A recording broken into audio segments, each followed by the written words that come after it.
علامہ صحابی تواریخ سے نقل کرتے ہیں کہ بنی اسرائیل میں ایک شخص بہت بدکار اور گناہ گار تھا۔ تمام شہر اس کی بدکاری اور گناہوں کی وجہ سے تنگ تھا۔ جب وہ مر گیا تو لوگوں نے اس کو کفن دینا بھی گوارا نہ کیا۔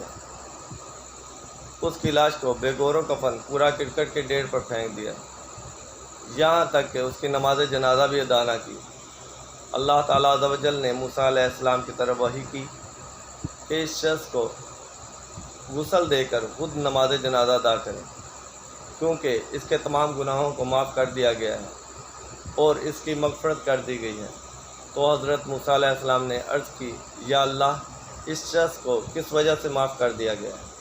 تو اللہ تعالیٰ عز و جل نے ارشاد فرمایا، اس شخص نے ایک رات طریت میں میرے پیارے نبی محمد مصطفیٰ صلی اللہ تعالیٰ علیہ وسلم کا نام دیکھا تو تعظیم و تکریم کے ساتھ چوم لیا اور ان صلی اللہ علیہ وسلم پر درود پڑھا۔